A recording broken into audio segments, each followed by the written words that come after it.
Ah, how Kino felt when he heard these words. He forgot entirely about the big wave and all the sorrow it had brought, and for a moment he was filled with pure joy.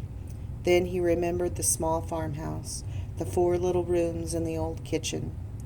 Gia, he said solemnly, remember how poor we are. Old gentleman was smiling a half sad little smile. They are certainly very poor, he said to Gia. And here, you would have everything. You can even invite this farm boy to come and play sometimes if you like, and I am quite willing for you to give the family some money. It would be suitable for my son, as my son, for you to help the poor. Where are the others who were saved from the big wave? Gia asked suddenly. Some wanted to go away, and the ones who wanted to stay are out in the backyard with my servants, old gentleman replied.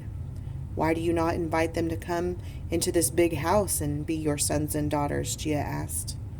Because I don't want them for my sons and daughters, old gentleman replied rather crossly. You are a bright, handsome boy, and they told me you were the best boy in the village. Gia looked about him. Then he shook his head again. I am no better than the others, he said. My father was a fisherman. Old gentleman took up his spectacles and his brush again. Very well, he said. I will do without a son. The manservant motioned to them, and they followed, and soon they were out in the garden again. How foolish you are, the manservant said to Gia. Our old gentleman is very kind indeed. You would have everything here. Not everything, Gia replied. They went out of the gate and across the hillside again, back to the farmhouse. Setsu was outside, and she came running to meet them, the sleeves of her bright kimono flying behind her and her feet clattering wooden sandals. Gia has come back home, she cried. Gia, Gia!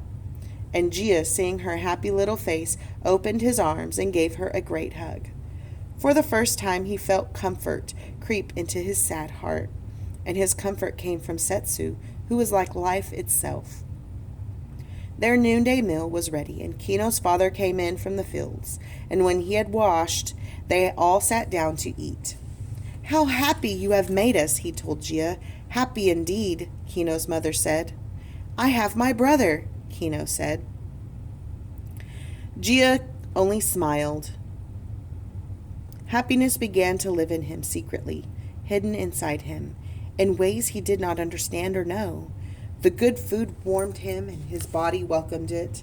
Around him, the love of the four people who received him glowed like a warm and welcoming fire upon the hearth. Time passed.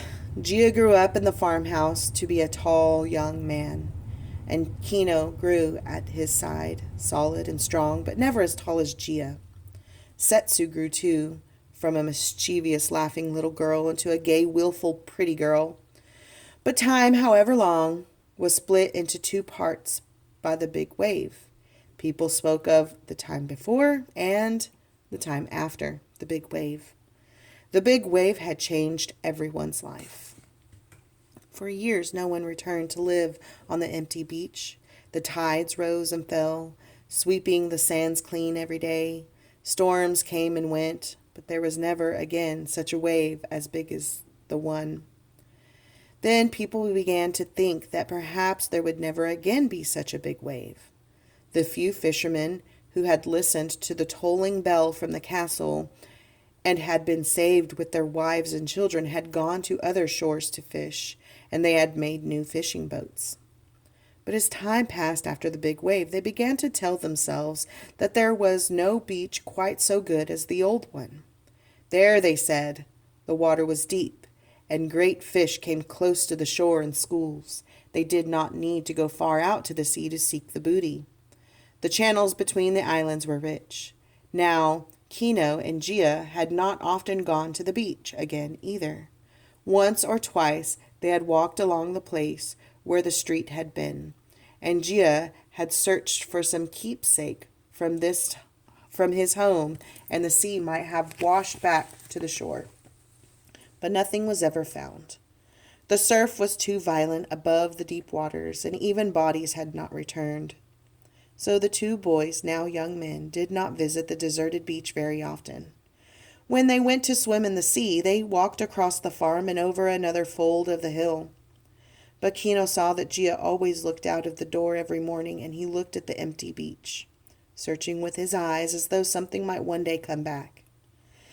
One day he did see something. Kino was at the door putting on his shoes, and he heard Gia cry out in a loud voice, "Kino, come here!" Quickly, Kino went and Gia pointed down the hillside. "Look!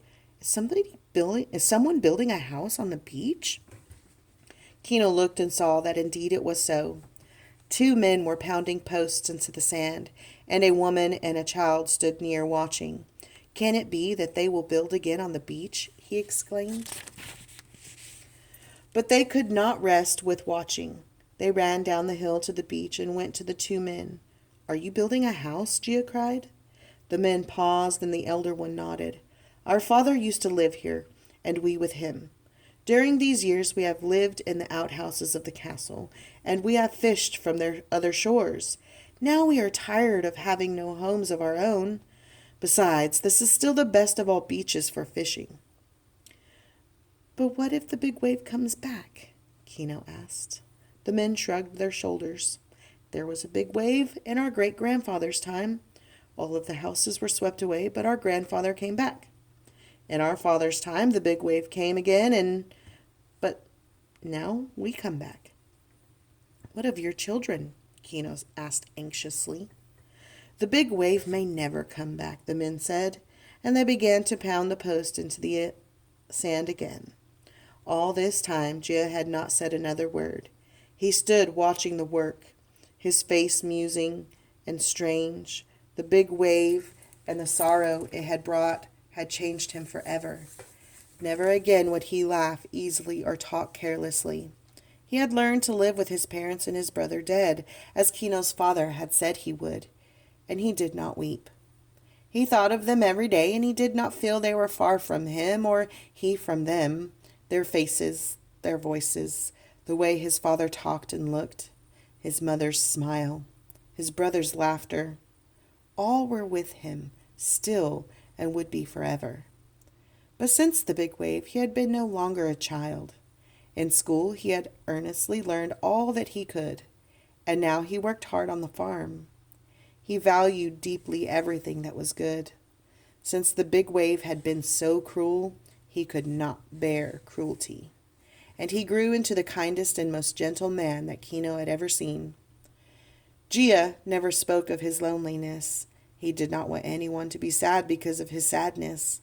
When he laughed at some trick of Setsu's or when he teased him, his laughter was wonderful to hear because it was so whole and real. Now, as he stood watching the new house being made on the beach, he felt a strong delight. Could it be true that people would gather once more on this beach to make a village? Was it right that it be so? At this moment, there was a commotion on the hillside. They looked up and saw it was Old Gentleman, coming slowly down the rocky path. He was very old indeed now, and he walked with difficulty. 2 manservants supported him. The elder builder threw down his stone mallet. "Here comes our old gentleman," he told the others. "He is very angry, or he wouldn't have left the castle." Anyone could see that Old Gentleman was angry. He grasped his long staff, and when he came near them, he pulled his beard and moved his eyebrows. His body was thin as bamboo, and with the wind blowing in his white hair and long white beard, he looked like an ancient god out of a temple. "You foolish children!" he cried in his high old voice. "You have left the safety of my walls and come back to this dangerous shore to make your home, as your fathers did before you? The big wave will come back and sweep you into the ocean again." "It may not come, ancient sir," the elder builder said mildly. "It will come," Old Gentleman insisted. "I have spent my whole life in trying to save foolish people from the big wave, but you will not be saved." Suddenly, Gia spoke. "This is our home. Dangerous as it is, threatened by the volcano and by the sea, it is where we were born." Old Gentleman looked at him. "Don't I know you?" he asked. "Sir, I was once in your castle."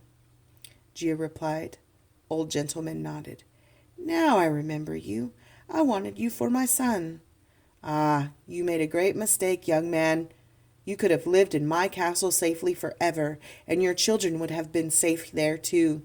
The big wave never reaches me. Gia shook his head. Your castle is not safe either, he told Old Gentleman. If the earth shakes hard enough, your castle will crumble too. There is no refuge for us who live on these islands. We are brave because we must be. Ha! The builder said. You are right, and they went back to pounding the foundation posts. Old Gentleman rolled his eyes a few times. Don't ask me to save you next time the big wave comes, he told everybody. But you will save us, Gia said gently, because you are so good. Old Gentleman shook his head at this and then smiled.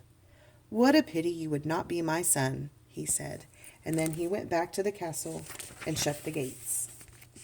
As for Kino and Gia, they returned to the farmhouse, but the whole family could see that Gia was restless from that day on.